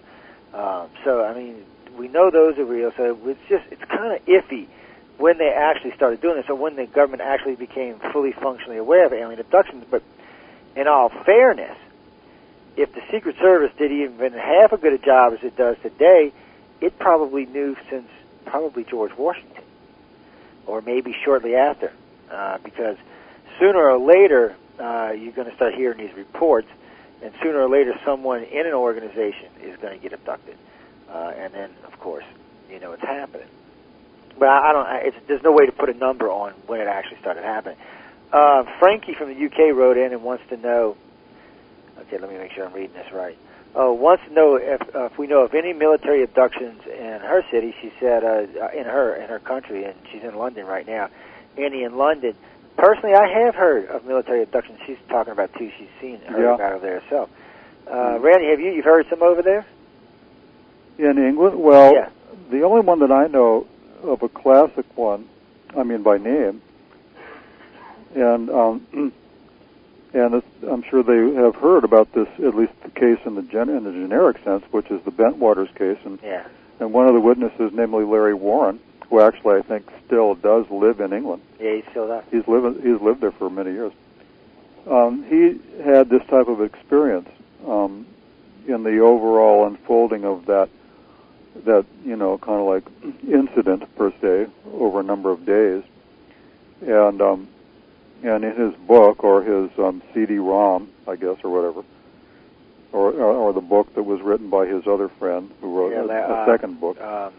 What is his name? Peter Robbins. Yeah. They go into his experience. I have, in a generic sense, heard of some others, but I can't cite anything specific. Only a generic reference to it would be unlikely that there would not be. But let me go on to two other countries, because earlier this year, actually it was in June, Melinda had a long conversation with a very prominent UFO researcher from Italy, namely a man named Maurizio Beata. And Maurizio is a professional in the publishing world, and he was actually the managing editor of a UFO magazine in Italy. And Melinda was talking with him about evidence for the human intervention, or the MILAB cases, in Europe, shall we say. And he claimed that he knew, he surprised Melinda because he knew so much about it, that people had written articles for his magazine about it. And he said that an interesting thing about it happening in Europe is that more often than not, the officials, you might say, or the authorities involved in it are actually from the French military. Yep, we actually had quite a good conversation, about a 2.5, 3 hour conversation about that just recently. Yeah, and that he said that they had evidence of it quite substantial occurring in both Italy and France, but he didn't mention in England. But he did say that it was an issue of discussion amongst European researchers. So, but there again, he also qualified even that, though. He said that there is evidence that it's possible that the Americans are involved in whatever is happening in France or Italy. He said he had evidence for that too. So that maybe the Americans are expanding their parameters for gathering information in this regard. And I think Joe is correct in deducing from that one of the motives for kind of like broadening their database, if you want to look at it like that, that the experiences who have these experiences are kind of like individuals that comprise a database of human intelligence. There's a phrase, human, in the intelligence world, in the vernacular of the intelligence world. There's a type of intelligence that's basically intelligence that comes from human beings, as opposed to electronic or satellite or whatever. And basically, the way I looked at it, because I started referring to this in my articles, that the abductees that are having these experiences are basically examples of human, HUMINT. They're cases of human intelligence. And that's one of the reasons why it's plausible that this is happening, because in a generic sense, one of the sources for intelligence data comes from humans. And so it's very clear that basically this is a type of intelligence gathering, information gathering operation. And therefore plausible that it would occur to them to do this. And it is. That's what it is. It's you know, I find it interesting because I think we have cases in 10 or 12 countries now. But the thing is that they all have a common interest. They're either a very close American ally or one of the conquered nations or occupied nations like Korea, South Korea. I've actually heard of cases there. Australia, got a couple of cases. And these, like I said, these are either, we got them in Japan too, and these are either very close allies or countries that we've occupied or countries where we keep a peacekeeping force. I've got a couple in Germany as well. And it seems to be in places, so far, it seems to be in places for us that the U.S. has a very, very strong military influence. Yeah, right. NATO. It's called NATO. Yeah. So, I mean, it does seem to be confined. I mean, I haven't heard any out of China or Russia yet. I do have a few people I know in Russia, and I have quite a few new friends in China, but, you know, we're establishing, and we don't really know who's who over there yet. And we are establishing friends over there because they're our third largest listening audience on the network now. So they have a big interest in this, and people are coming forward and talking to us, but it's slow. There's a lot of translations have to be done, and Google translators and other translators are not that proficient. They're good, don't get me wrong, but they don't get the finer words and stuff, and there's problems with that. But true. It is coming, but I do know in those few NATO countries that basically that's what they are. It's a good point saying NATO because that's basically what they are. So those countries we see this in, but I have heard of a couple of cases out of South America. What was it? 2 in Argentina, 1 in Venezuela. The one in Venezuela bothered me because, you know, come on, Venezuela's hostile, but then we don't know if that was actually a military abduction due to aliens or for some other reason. They did say there was Americans involved, though, and that really bothered me. Oh, yeah. You know, being our relationship we have with Venezuela right now, it just kind of threw me for a loop. But, you know, you just don't know if it's true. But the other countries seem to be pretty solid, and the cases seem to be pretty solid. And recently, in Europe, we started seeing cases on a fairly frequent basis now. Contactees, and this is something that's been bothering me. Contactees that I've talked to recently that had never had any military abduction experience, and I'm talking about overseas in Europe, all of a sudden, and for no real reason that we can see of, started having having military abductions. The only thing I can find in common with these guys and these ladies is they seem to be a little bit more advanced in their stage of alien contact. They seem to have a little better grip on it, a little better understanding of it. And it seems like they're deliberately targeting these people. Now, Melinda and I have talked about this a dozen times, and you can definitely tell me what you think, but people ask all the time, how does the government find the alien abductees? That's a good question. And it is. It's a hard question, but there does seem to be some plausible explanations for it. I know anybody who may have gotten, what was that, the shot with the chicken smallpox shot, it leaves a sample in there, so if there's a radiation involved, and if you were in an environment where there's a different radiation, it would affect it. So you could set up scanners for that. I'm sure some of these families they already know about, and they do know aliens abducting family lines as well, so those family lines are probably watching from time to time to see if there's anybody that's going to develop out of them. Of course, the more famous contactees who get out on the airwaves like ourselves and start running our mouths, well, you can expect that they're going to come talk to you because you remember a lot of your contacts, so they definitely want to come talk to you. Kate Wilson and I brought that out about 5 years ago. Everybody was like, when I said it to her, actually I said it to Yvonne Smith first, and then I said to Kate, they were both like, oh, shit. I'm not kidding you, that's just how they were. They were like, I never really thought of it like that. I'm like, yeah. I said, yeah. I said for the famous ones, they're even going to get twice as hard when you start talking about what you know and what you don't know. Well, yeah. I mean, people aren't thinking like investigators. Yeah. They're just thinking about, trying to reconcile this weird situation that is inexplainable, and that's very common amongst the generic abductee cases, because they, so many times you run into the abductee cases, and when you look in their biography, they're not interested in UFOs or anything. Oh, no, they're not. They're not. So they don't know anything about it. They don't watch programs, they don't read books, and they don't listen to George Norrie. They're just all of a sudden trying to find out why they have these memories. And that's what it is. They'll start, we talk about this all the time. A lot of times they'll start manifesting in dreams, or daydreams for that matter, and you'll be like, and you can you'll sense that there's something not quite right, something's off. But a lot of times that may go on for a couple of years for some people before they actually face the fact that something is going on in their lives that they can't just close their eyes to and say it's not happening. Mm-hmm. But what bothers me, Randy, the most is how many don't ever recognize that this is going on. Ever. It's one of the things. That was especially 2 years ago with the older generation of people who just thought it was just kind of some weird natural phenomena that they kept to themselves, because it was kind of embarrassing to say, and with the old perception of the old, you might call it the old consensus reality of the 19th century, or that kind of thing, they just attribute it to kind of like your imagination is running away with you. Don't say anything, they'll think you're crazy. And that's a proverbial stereotype.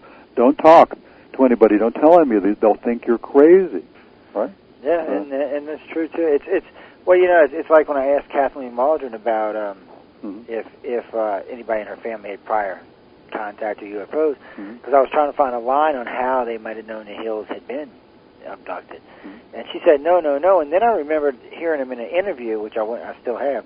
I went and listened to the interview, and she's talking about how her sister, I think Kathleen's mom, had seen a UFO 5 or 6 years earlier and actually had inquired about it. So then I seen the progression. I'm like, well, wait. Even the government realizes that most people who have a sighting are probably contactees. 99% of sightings we're pretty sure happen to contactees, and it's usually when they're putting them back or picking them up. That's usually when they see a UFO. A lot of people will never, ever make the connection that that's what's happened to them, but that's usually what it is. Right. Because when we start digging into contactees' heads and abductees' heads, we find that they do see the craft a lot. And we find that early in their life that they had seen the craft but never put two and two together. It's one of those things. It's just, I think somebody say about an assumption. No, it's not an assumption, because in the UFO community proves that I'm right for me. It's pretty easy, to be honest with you. 90% of all ufologists have never had a sighting. Yeah, that's true. So if UFOs were readily available for everyone to see, they would see them, because they're out hunting for them, they're out looking for them. I know ufologists that I've personally told where you can go see a sighting, and they still haven't seen anything, which tells me that ET, more than likely, you're catching a glimpse of the craft when they're dropping you off or putting you back. And the more cases we get, the more prominent that becomes. And I do not have a contactee on file today, well, maybe two, that had not remembered seeing a UFO prior to remember being a contactee.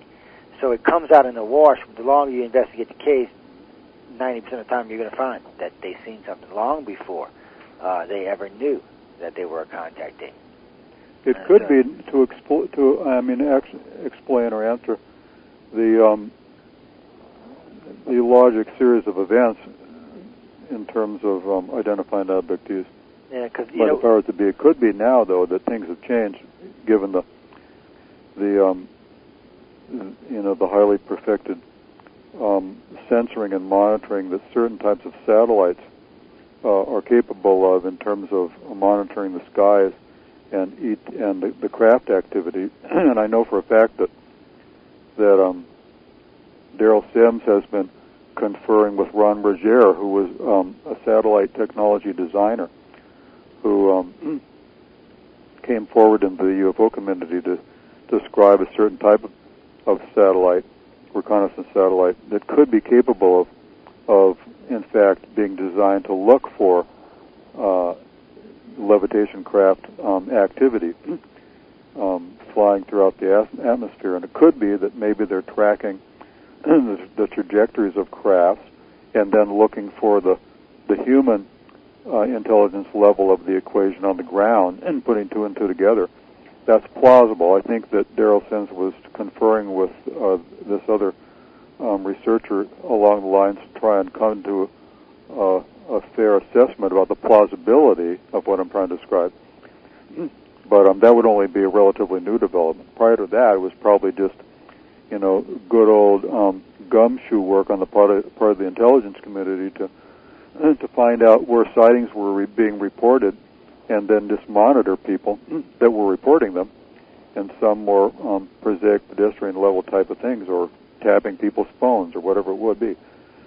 And they do. Well, these days you're right. We do have a lot of more advanced surveillance methods. And I do think, for the people who have seen UFOs that probably aren't contactees, I think in the end they're going to find out that they were government projects and not alien craft. I think a lot of the sightings out on the West Coast and the heartland and the middle parts of the country, where we have a lot of black projects running, I think they're going to turn out to be that. And I've been looking at the blimp program, the new design blimp programs. Well, it's not new; they're about 20 years old. We've got blimps now that can reach sizes of 2 and 3 miles. So if these things are moving across the sky at a slow rate and they're all darked out with the exception of a few lights, well, yeah, you're going to think they're alien craft, when in fact, there ain't nothing but a blimp. There's 3 of them that I know of. There's the one for the high-altitude telescope that's going to be 2.2 miles long and 0.5 miles across. And it's got to be that big to withstand the pressures, but this is so they can raise the telescope up to the very top of the atmosphere, look out, but when it needs to be serviced, they don't have to use a space shuttle. They can just bring it back down. The U.S. Navy is working on 2 aerial-type refueling platforms that are blimps. They just sit up there, and you can move them around, but they're just basically big fueling stations. They're going to be like 1 mile to 2 miles across. And, we know back in the old days with the Hindenburg, they were building them 700, 800 yards, 900 yards long, and things like that. And a blimp can be shaped in pretty much any shape you want to make it in.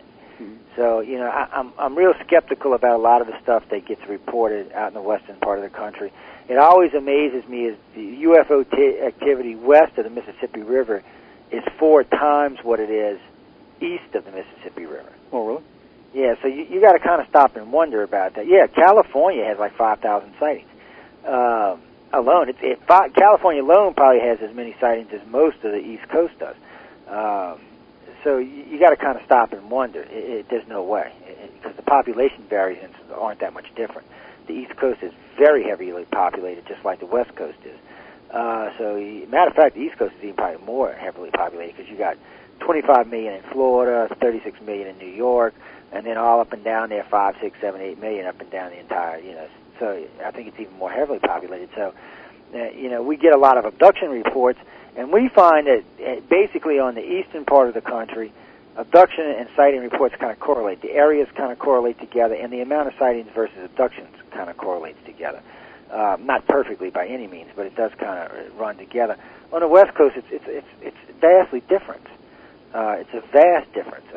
There's way more sightings than there are cases being reported. And I just have to think that the majority of the sightings out there are government. And a lot of them are hoaxes, like the probe ships that ufology still today wants to hold as gospel. Linda Moulin Howe was running all over the planet with these probe ships. They were obviously CGI. And, but still, I think there's a big problem with that, and I think, with some of these cases, we really need to stop and say, wait, what was this craft doing? How did it react? Did it react to people being underneath it?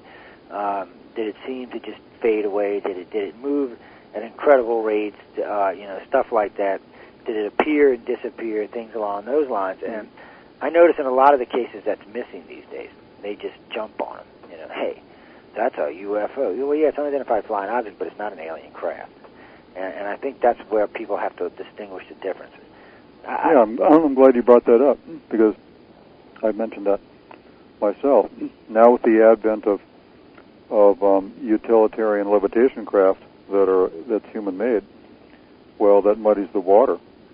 So you don't really know. That's the thing. It's like the Phoenix Lights case. It's a good case. But we know the government's been working on black triangles for 3 decades. Yeah. We know they've been flying them in Belgium, and the one in Belgium was big. It was a big case. It's hard to say that what they saw was alien. The one in Belgium was bigger than the one in Phoenix, Goss, just so you know that. The one in Belgium covered the whole city. God. How can we say it was? Yeah, it's foolish scientifically to draw any absolute conclusions about such things. And I'm still not sure the one out in the West wasn't something else. I'm not 100% convinced yet that it wasn't something else. But all these cases have to be looked at. They all have to be investigated. They all have to be dug into thoroughly. Mm-hmm. But I notice in a lot of the cases these days, they just assume they're alien craft. No, that's wrong to do that. Not now. Not nowadays. Because unless ET steps out the craft, it's a big assumption. It really is. I used to kind of agree with everybody on the big craft. Oh, well, they're too big. We could never make that. But after I seen them 2 blimps, I was like, well, that's BS. We can make that easily. And it looks just like a solid craft, especially at night. It looks just like a solid craft because it's blocking out the light behind it. So people make the assumption that it's a big, solid, whatever craft, when in fact, and it's kind of like some of the recent sightings, like the one in Texas. The way they describe that movie has characteristics of some other stuff that I know the government's been working on. I'm real skeptical. And the fact that it was headed towards Bush's Ranch and nobody even bothered scrambling a jet suggests that was government, not extraterrestrial, or anything else for that matter. Those kind of little things have to be taken in consideration when they're talking about stuff like this. And they do. They just seem to get left out now. A lot of people just want to assume that everything's ET. And I would honestly think, I'd have to ask Larry Hatch and Peter Davenport what they thought, but I would venture to say probably 10%, maybe 15% of what people see might actually be alien craft. And that's the current estimation for the abduction population, 10 to 15%. Oh, really? So it just correlates. It makes better sense to me than, oh, wait, we got all these aliens just floating all over creation, showing everybody. Nah, I ain't buying it, guys. Mm-hmm. I'm sorry, I ain't buying it. Y'all got to do better than that. Mm-hmm. Now, maybe, Randy, we can talk when I'm in to go on a landing on Obama, and I'll buy that one. I see him, Obama out there giving his speech. Here comes the big black triangle, the big saucer ship, and lands down. I say, well, that's got to be real. He just squashed the president. It's got to be real. All right, I'll be nice. I won't hate on Obama. I still don't see my health care. I'm aggravated. It's just the acclimation process. Yeah, it is. There's not enough aliens coming here, and they want to acclimate the population, get them used to the idea of weird, unusual physics, right? The new principles of physics. So we got to butter them up for a few generations with our own craft, and then they'll think that they're the alien craft, and there are alien craft. But overall, it's just kind of like a process where people are becoming increasingly familiar with a different reality, a different type of phenomenon. And I think that's another reason why there's no disclosure.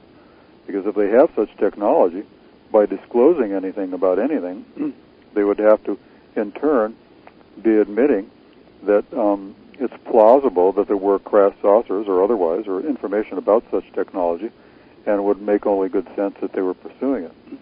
So they're not about to admit it overtly yet, and in the meantime, they're just going to confuse you by thinking, by allowing you to think that, our own levitation craft are ET craft. Well, yeah, because it's the perfect cover-up. Yeah. Americans, well, not just Americans, but most people are morons. They look up and say, damn, did you see that? Oh, hell. And they video and picture it, and the government guy's laughing as off. He's going, look, they got coming in as a UFO. And sure enough, they are, and it's a great cover. I told that to people all the time. It's another reason the government will never disclose. You're going to blow one of their best covers. Think about it. The X-117 stealth fighter was reported for, 7 years as a UFO? People out there, they got these new black... Yeah, and the first time I ever seen one, I'm like, gosh, that kind of looks like an airplane, but no, but that's my point. And then the T-3 started showing up in 89, 88, and then all over the western part of the country, they started showing up. Of course, they were reporting those as UFOs, and or as alien craft, I should say, not UFOs, because they are unidentified flying objects. But we know they're not. We know they belong to the government. I personally still don't think the government's building 3-mile across craft out of steel yet. But as far as some of the other kinds, I think they are. And aircraft carriers are quite big, so I think we could build something that big anyway. Maybe a mile, but I think even a mile's pushing it for a solid craft. But if they can do it in a TR-3B and everything works, I don't see why they can't just take it and expand on it. So by now, we're talking 10 years, 15 years later, they might be able to build the bigger craft in or out there experience. And of course, we're going to call them in as UFOs. UFO researchers are some of the worst for this, guys. They'll see it out there. Oh, yeah, look, I've seen a new UFO. Instead of just saying, you know what, it might be a government and this could be a government craft. But it's like a lot of the old cases when you go backwards and visit them. You can see a lot of that stuff was sensationalized for the point of, let's get into mainstream ufology. There wasn't a real other reason for it. That really irritates me, Randy, when I see that, too. It makes me crazy. Oh. And I do see a lot of sensationalism in ufology today, and I'm kind of like, gosh, let's stick to the facts. Personally, Randy, I think the facts themselves are so out there and so outstanding that you don't need to sensationalize this subject.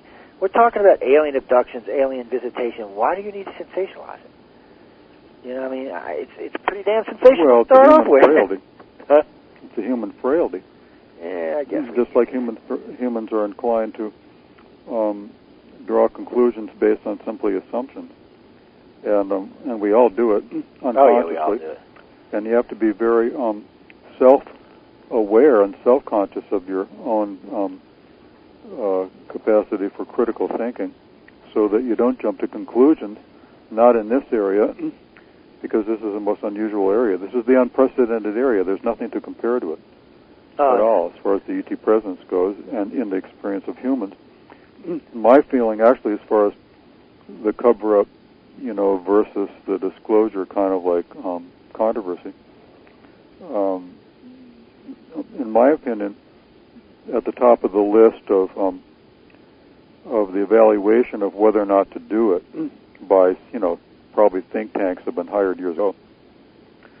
Certainly, the quote-unquote Majestic 12 group was basically a think tank in its own way, because each member represented, a high level of expertise in some other discipline. So if you will look at the MJ12, if there was such a group, and you look at them from the point of view of them being hired as a think tank to evaluate the phenomena itself versus the implications politically, sociologically, psychologically, and in terms of how it would impact on science and engineering, well, then they would be very cautious in advising the powers that be to disclose or not to disclose.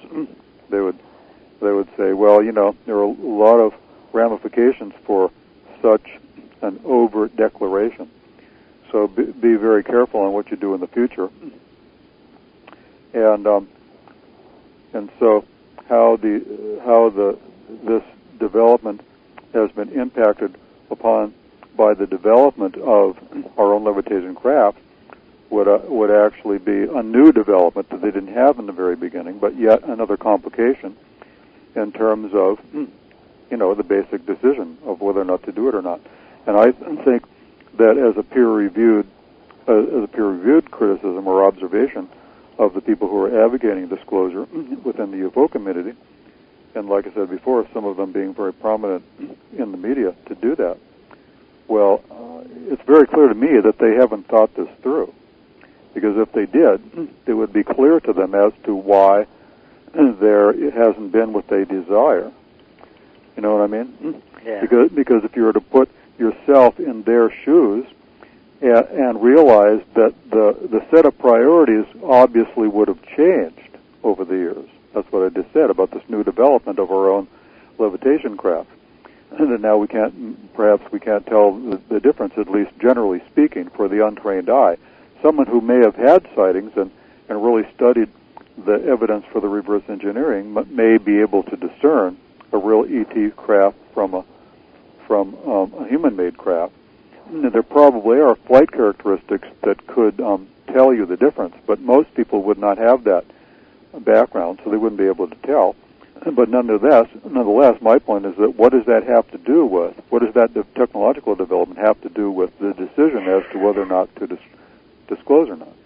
And this is a consideration that they're not, in my opinion, they're not addressing these things. All they're doing is saying that we should have it because it's about time that we did.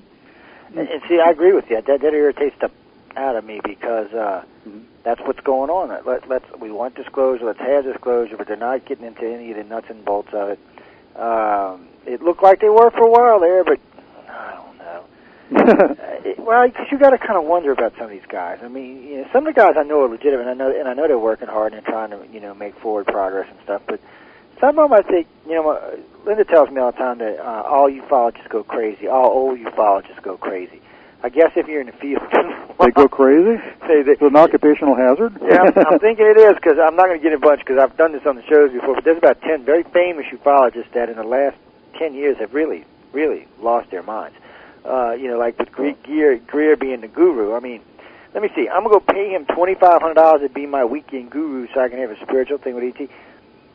I can't say this on the air, but I'd have to put the foot somewhere that the sun don't shine. It ain't going to happen. And what gets me, though, is he's getting people's money for it. Well, that's just the stage of their own learning curve that they have to go through. Yeah. And in fact, let me be very candid about my own experience with Greer, because I took his early version of his training way back in I think it was 1995, maybe, or somewhere time around there. And he came out. He's only really given it in Los Angeles, apparently, that one time, and he gave it here. And in fact, we went up to an area where we chose to hold the all-night vigil. The all-night vigil. It was up in an area that was immediately adjacent to an area that I think it was subsequent to that. There were a major site of major sightings, and it just so happens that particular site was actually an area that there's a company. It's been merged into another company, but years ago, back in the 50s and 60s, it was called Rocketdyne. And Rocketdyne was a major contractor that did rocket engine testing. And where we chose to do our sighting was right adjacent to that. And then sometime after that, there was a major sighting flap that occurred in the same vicinity. And that very night that we were up there, we did have a sighting at close range. It wasn't a craft that was big enough to have anybody in it, but I'm here to tell you that whatever it was a very lightly illuminating orb or sphere that came by really, really close.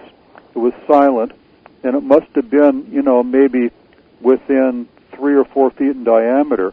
But when we saw it, it was very clear that it was not a plane or any type of normal human operated type of flight vehicle, but sure enough, it flew by, and man, it was really far out, because in this area where we were, kind of like elevated on the side of this hill, you could look down the valley. We live in a valley, and you could see all the airplanes that are coming in, because in the middle of the valley there's an airport, so you could have a good contrast between what we saw close up and compared to other planes or helicopters flying in the distance. And it was very clear it was some kind of a flying orb. How to explain that, I don't know. Where it came from, I don't know. But sure enough, we saw it. And it's a weird experience to see such things. I saw one other one that was like that. But I'm talking about some kind of thing that was flying that was actually, relativistically very small device. And that could be a telltale giveaway for real ET craft, because sometimes you'll hear of sightings where, in association with the main vehicle, there are other smaller, orbs or smaller vehicles that come out from it and then reemerge to it. And I don't think, I don't know for sure, obviously, but it could very well be that that's a telltale to give away real ET sightings, because there has been a history of that, where a larger ET craft will send out kind of like drones from them, but they're also levitation craft, but they're very, very small. Yeah. I think we done ran ourselves over now, but yeah, we're bad about that, Randy. We're bad about that. But before we get out of here, any parting words? Anything you want to tell anybody before we go? Or well, I'm not even sure where this 2 hours went, to be honest. I think that we've. I think the closing word should be that we've only touched on the vast panorama of these issues, and so I think it can only be an unfolding and continuous or open-ended dialogue about all these things, because there's many details that we're trying to bring into our equation of analysis.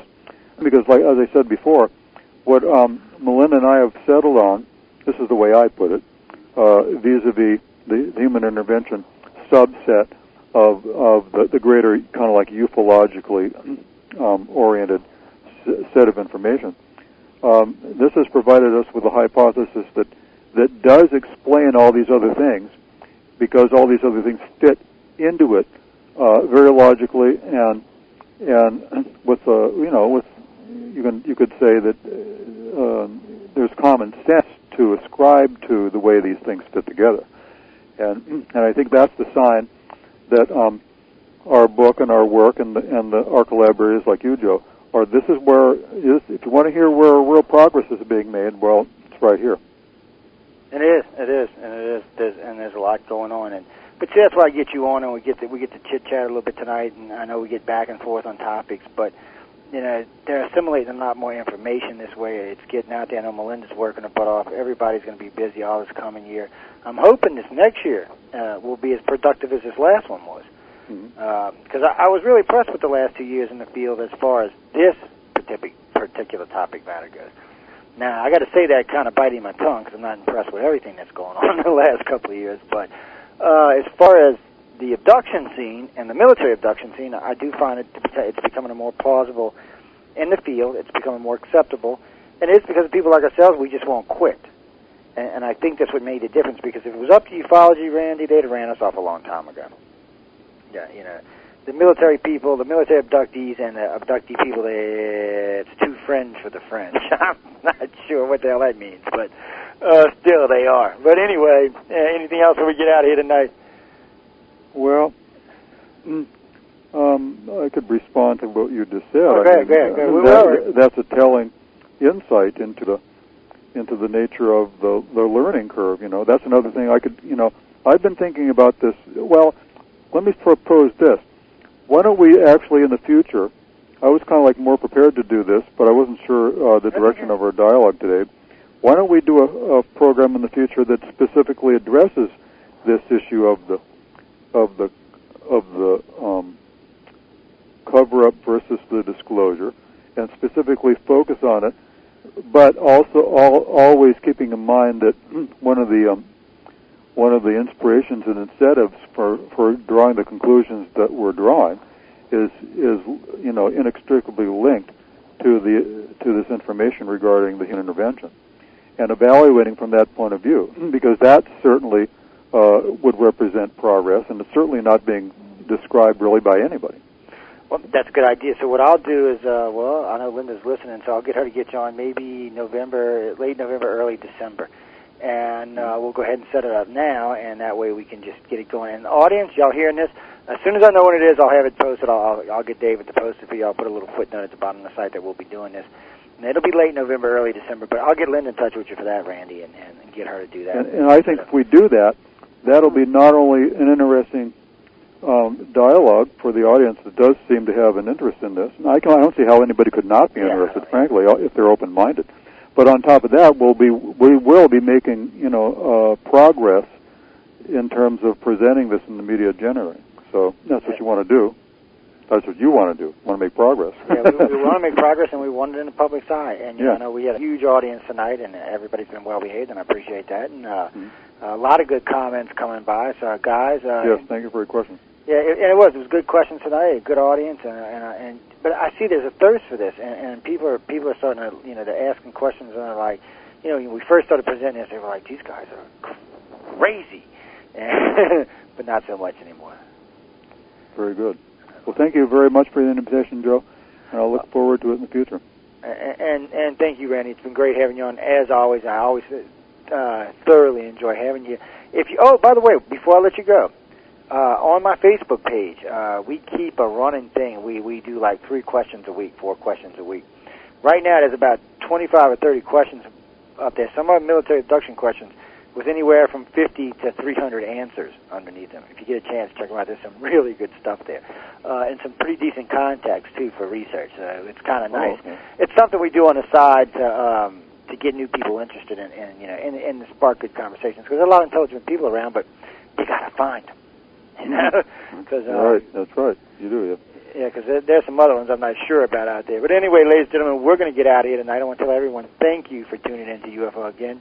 Brandy, I want to tell you again, thank you, guys. Until next week, enjoy your life. Have some fun. Smile at your friends. I'll see y'all next Wednesday. Okay, bye.